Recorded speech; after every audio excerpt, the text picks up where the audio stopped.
Are you looking for a fun way to win up to 25 times your money this football and basketball season? Test your skills on Prize Picks, the most exciting way to play daily fantasy sports. Just select two or more players, pick more or less on their projections for a wide variety of stats, and place your entry. It's as easy as that. If you have the skills, you can turn $10 into $250 with just a few taps. Easy gameplay, quick withdrawals, and injury insurance on your picks are what makes Prize Picks the #1 daily fantasy sports app. Ready to test your skills? Join the PrizePicks community of more than 7 million players who have already signed up. Right now, PrizePicks will match your first deposit up to $100. Just visit prizepicks.com/bluewire and use code BLUEWIRE. That's code BLUEWIRE at prizepicks.com/bluewire for a first deposit match of up to $100. PrizePicks, daily fantasy sports made easy. Hello, friends. Welcome to Pod Maverick, and this is our After Dark episode. Tonight, you are joined by me. I'm Kirk Henderson, editor-in-chief of Mavs Moneyball, and tonight it's Matthew Phillips, one of our steady contributors. Matt, how are you? I would have been better without watching that game. Yeah, so the Dallas Mavericks season might have just ended. Not to put too fine a point on it. They fell to the Charlotte Hornets, who were playing essentially their B team on the second night of a back-to-back on the road, one of the final Dallas Mavericks home games. And the Mavericks had just about every one of consequence minus Tim Hardaway, and they fell 117 to 109 in just a truly it's a really truly upsetting performance. I mean, it's funny. I think I spend so much time being mad about stuff that everybody tells me I shouldn't get mad at, that when they lose a game like this, that's like truly horrifying, I'm not even that mad. And I'm just really grossly disappointed. So what would you like to talk about first? Because I'm not even sure how I would describe that game. The first, I got a couple things. One, yeah. they're now shockingly 1-8 this season in games Tim Hardaway Jr. doesn't play. So put him right up there with Jokic and Embiid and Giannis for MVP apparently. But the other thing with that, we talk a lot early in the season when things aren't going right, and the Mavs, they use it as an excuse. They talk about, scheduled loss. This team's on the second night of a back-to-back. We're on the second night. Nobody can win those games. They had to travel. They had to do this. We've had injuries. We've had this, yada, yada, yada. This was a scheduled win. This was as much of a scheduled win as it is possible to have, and they just didn't. And, I mean, honestly, the Mavericks just aren't that good. Like, I hate to say, like, I'm a Mavericks fan. I will be a Mavericks fan no matter what. I'm going to watch all of the last 8 games. Like, I've seen some people talk about, hey, we're free to go away. Like, I'm going to watch all of them. I'm probably going to whine about the refs in some of them. I will say in this game, I heard this was the most openly I've heard the Mavs broadcast complain about the refs. And which I don't understand. The Mavericks were on the, I watched the Hornets broadcast because I wanted to hear the excitement.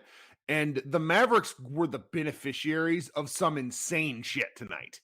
Yeah, the Luka block being overturned. So I it's textbook. It is textbook, but it's also like, how is that not a foul? When you hit someone in the face with an elbow, that is a foul at every level of basketball. Like, if that had happened to Luka, we would have stormed the American Airlines Center. Yes, and I would have been leading it. I would have been, I would have been going on a Twitter crusade arguing with people about how the league got it wrong when they upheld the decision. But aside from that, like, just in general, I am generally the king of the, hey, let's blame the refs. Let's do this. Sure. The fact of the matter is, it's the Charlotte Hornets without 2 starters on the second night of a back-to-back that haven't won a game in forever. Just win. Like, you shouldn't have to be on fire to win that game. You shouldn't have to be everything else. And the biggest thing to me, the takeaway from this game is we talked to, a lot of people were talking about how Charlotte was getting whatever they wanted. Charlotte was 32 of 61 from 2 in this game. Dallas was 32 of 48. You're making 2/3 of your 2s. Take more 2s. I know everybody loves to say 3 is more than 2 and all of that, but Charlotte can't defend the rim. As good as Mark Williams is, and long as he is, he's not there yet. Yeah, he's far not away there, from that.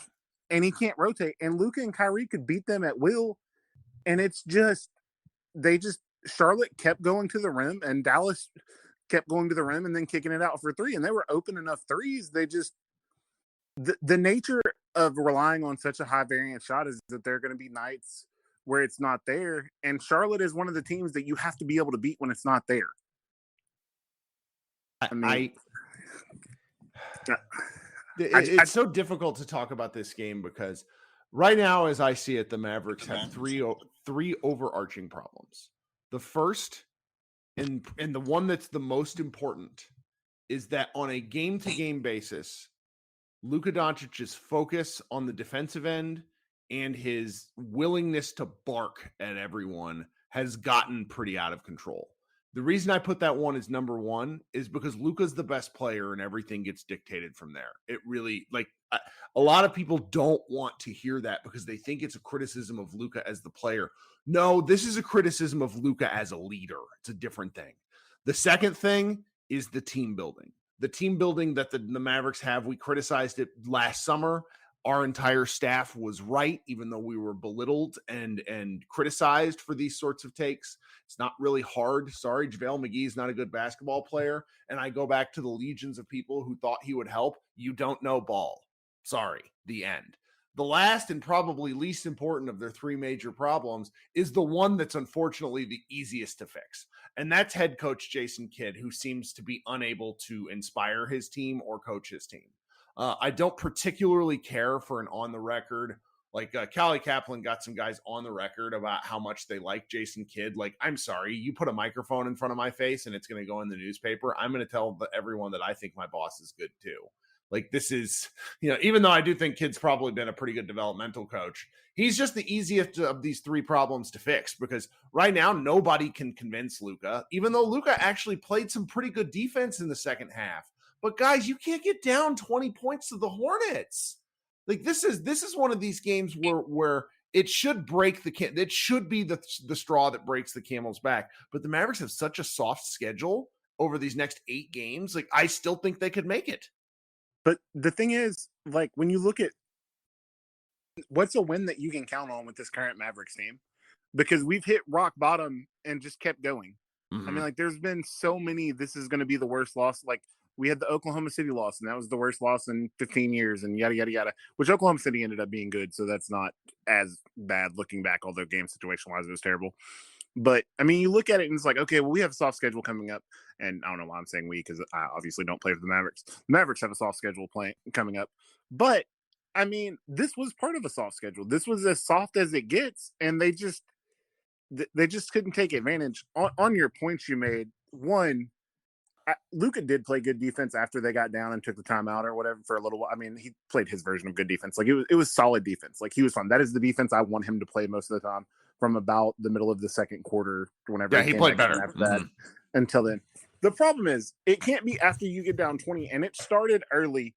I am usually not the one. Josh brings this up all the time, even more so in the Slack than he does and everything else.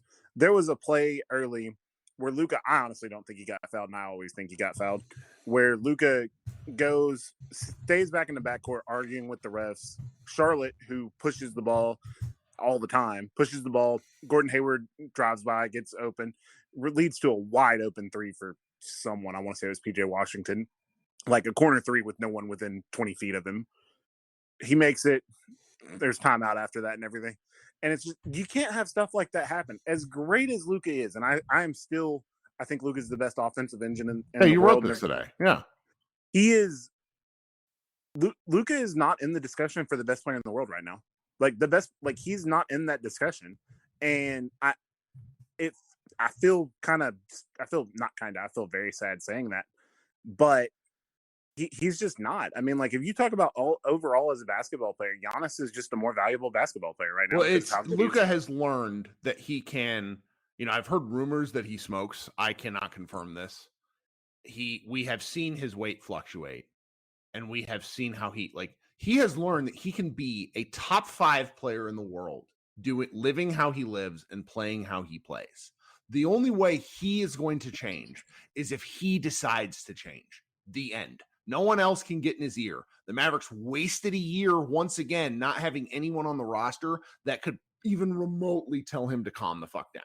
And it got out of control. I went back and looked at a lot of tape today. He was actually on really good behavior up until about mid-January.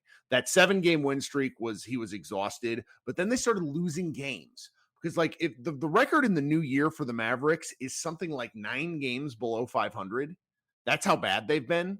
Just going January 1st forward. And so he's slowly lost his composure.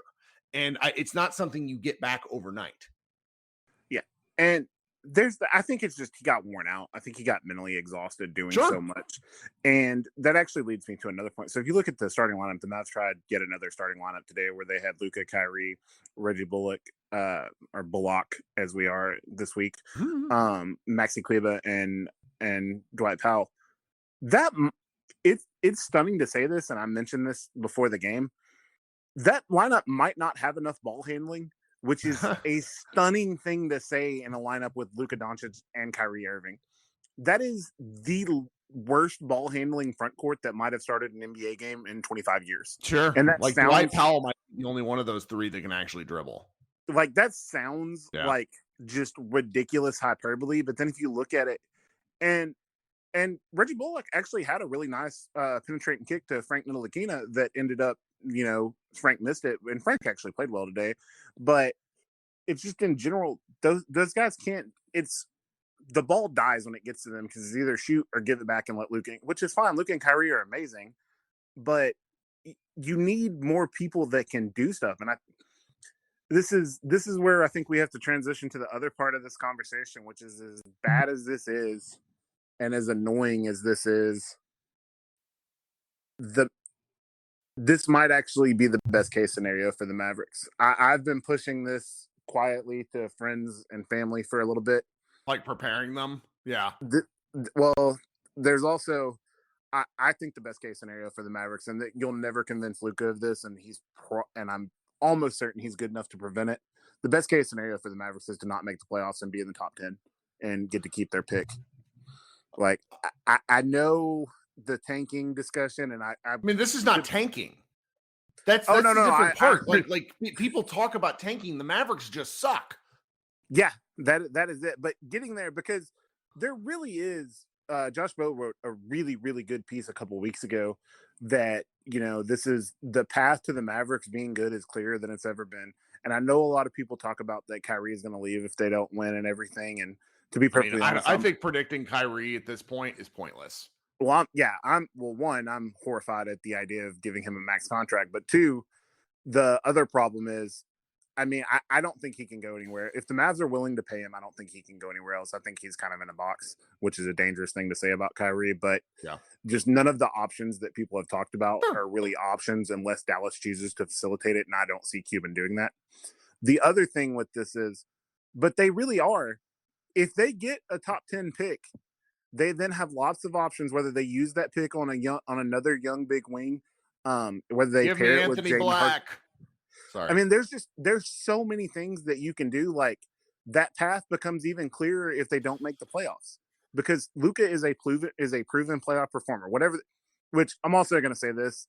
There's several people that have talked about, if they get in the playoffs, the West is so bad they could get hot. Quit fooling yourself. They could at this point. I see them like they're not going to be in the top 6. Like that's almost impossible at this point, though it could still happen. Yeah, we're talking play-in. So from them getting to the play-in, I could see them making. It becomes. I can see them making the real playoffs. Yeah, like playoffs. We're talking like win in the play-in and then irritate somebody in the first round. Win and 2 maybe games. Flame out in 7 games. Like they just don't have the horses. Yeah, they're not this team. Like you're not. Because the problem is that I don't think people understand. If the Mavericks were a bad defense, then they would have a chance. The Mavericks are a historically bad defense. Yeah. And that is not an insignificant differentiator. And that's the thing that was the issue today with me when they were going through and talking about, it's like, well, Mark Williams had his hand on the ball once on the rim, I'm just like, that's fine. They finished there and, maybe the rest could have stopped that. But what about the other 30 layups they made? What are we doing with those? The Mavs aren't going to stop anybody good. And because of that, they can't shoot 55, 60%. Even the shooting variance is not enough to overcome this defense. It's just not. And because of that, I'm here for them to not make the playoffs and get a good pick and go from there. Like I'm happy for it, and I hope that is where we end up.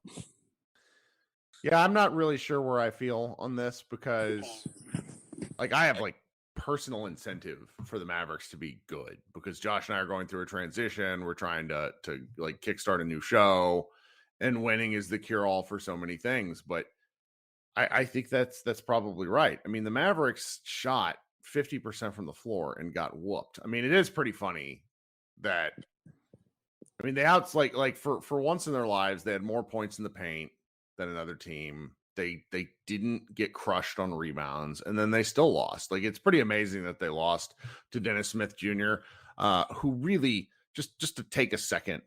That is what I saw from Dennis Smith tonight was more than I could have ever hoped for from him as a Dallas Maverick. Like there's been a lot of weird talk the past 2 weeks about how like, oh, well, he's Jaden Hardy. Like, I'm sorry, like Jaden Hardy can, if he passes like Dennis, we have an unbelievably special player. Dennis's main attribute was passing. He had good court vision. You know, he had a little bit of trouble finishing, and he wasn't a great shooter, but he was a playmaker. He just, I don't know. Dennis had some faults that he really seems to have. Like he's a bench guard in the league. I'm really happy for him. He looked great defensively. He pissed off Luka many times. I just wanted to give him his props because it was really something to watch. I've seen him a few times this year, but you know, being on the other end of it was really something. Yeah, I'm actually super happy for Dennis. I am, as I mentioned earlier, a fan first and foremost, and I'll always be a fan of the Mavericks no matter what happens, no matter who goes where, you know, whatnot. But I've become fans of the players. Like I'm not gonna get into somebody else, but anybody that's been here recently or honestly in the last 30 years, I'm still a big fan of them. I still root for the best of them. Everybody but Rajon Rondo. That's the only person in the last 30 years that I do not root for. That man can just do the worst. But he is like Dennis he's growing up and becoming who he should be. I mean, he's one of the most athletic point guards in the history of basketball, which he's learning to channel it. He just doesn't have the measurables. I mean, he's 6'1" with a 6'1" wingspan. And what he did tonight in a lot of circumstances that I found interesting was use strength, which he did not have his first 2 years as a Maverick. And that just comes from growing up. Like, that's where it's like, if ever, you know, the reason I'm cautiously bullish about Jaden Hardy is because he has a really wonderful athletic frame. He's going to be a guy who you look at his rookie pictures in 3 years and be like, man, that dude put on muscle. And you know, I don't want to talk about Dennis too much because obviously Mavs game, but that does give me like an easy transition to Hardy. And I do think it's worth noting that if Hardy doesn't play like he played tonight, the Mavericks get the shit kicked out of them way earlier. Absolutely. And Hardy, you know, the thing about Hardy's a lot of fun. I mean, what you don't have to write the whole book on Hardy as to what he can be. And that's what makes him different than a lot of Mavericks in recent years is, you know, other than Luka and Brunson, you know, we had that one draft. But other than that, you know, the Mavs haven't had a lot of guys to really dream on, to be excited, like, hey, this guy could be, you know, if someone said, I honestly think if they did a redraft right now, Jaden Hardy would go in the lottery. Like if you redraft probably last true. year, Yeah. I mean, there's Jaden a reason he was ranked that high. He just because he has dominated the G League that he struggled with last year.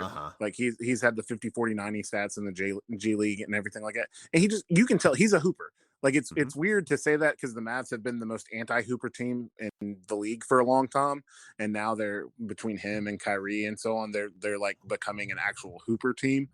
They're not a very successful hooper team right now, but they're moving towards that.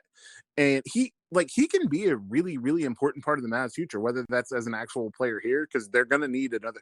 Contrary to what some people seem to think, they still need other guards, even if you have Luka and Kyrie.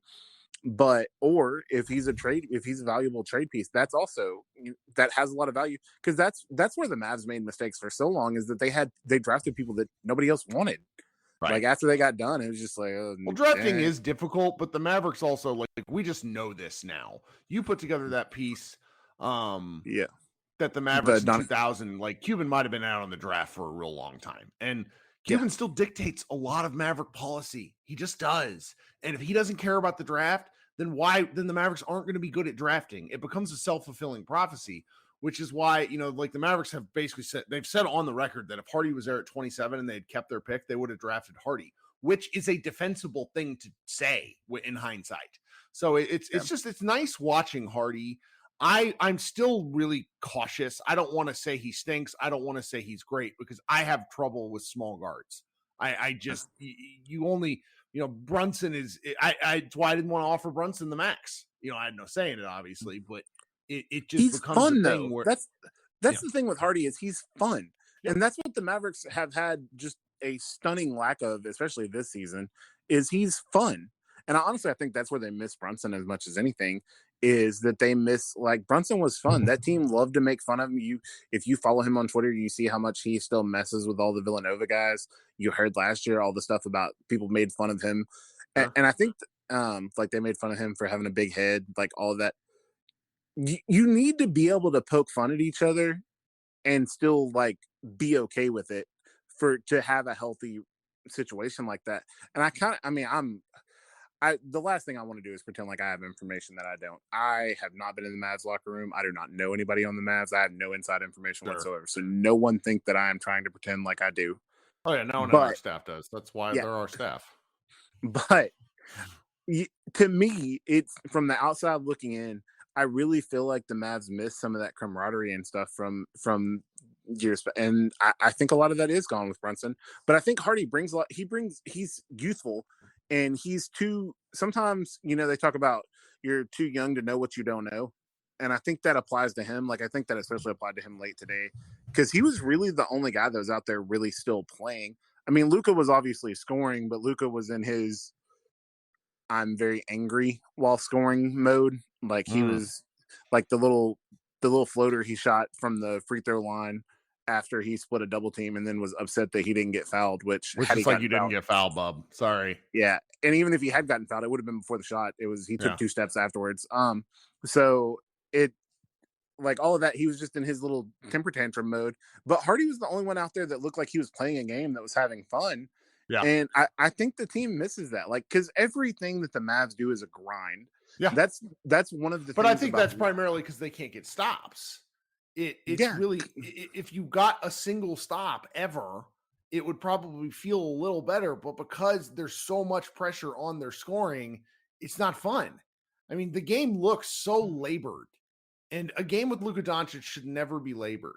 I mean, I was reading through an offseason prognostication from somebody. Who was it? But it was talking about how, the Mavericks' big rotation is already better than it was last year. And it's just like, I have no real problem with Wood. Wood, I think, offers some solutions that they need. But each one of the Mavericks' bigs is so deficient in one area or another that they can't find consistent solutions night in and out. And that causes so many of these downhill problems. I mean, you said this in the Slack, and I think this is key too. We talk about the bigs a lot, but did you see how badly Dennis Smith cooked Reggie Bullock off the dribble tonight? I mean, it's not just Reggie. It's all of them. It's every one of them. They can't guard anybody on the perimeter. They can't stay in front of anyone. I mean, it's weird because Bullock actually had a really, really good defensive game against Golden State. It was his best defensive game of the year. Yes, he did. But what the problem is, the Mavs are athletically deficient. Like that's the problem. Because if you look at Bullock, Bullock's a good defender. Like Bullock he's struggled. I think the minutes from last year's playoffs have caught up with him a little bit. That's been the case the whole year. But yeah, no, that's what I mean. But I mean, like he's fine defensively. Even if he slipped from good to fine. But if you look at him, if you look at Reggie Bullock, you don't think like super athletic NBA small forward. Like he's not Jonathan Kuminga or anything like that. Like the Mavs, the only guy that you would really look at in their lineups in their perimeter lineups that you would say, hey, that guy's a plus athlete for his position is Josh Green. And I'm sorry, Derek Harper, he is not one of the best athletes in the league. He's a really good the best athlete on the Mavericks, but that's not really. Yeah, like he's a good athlete. High standard.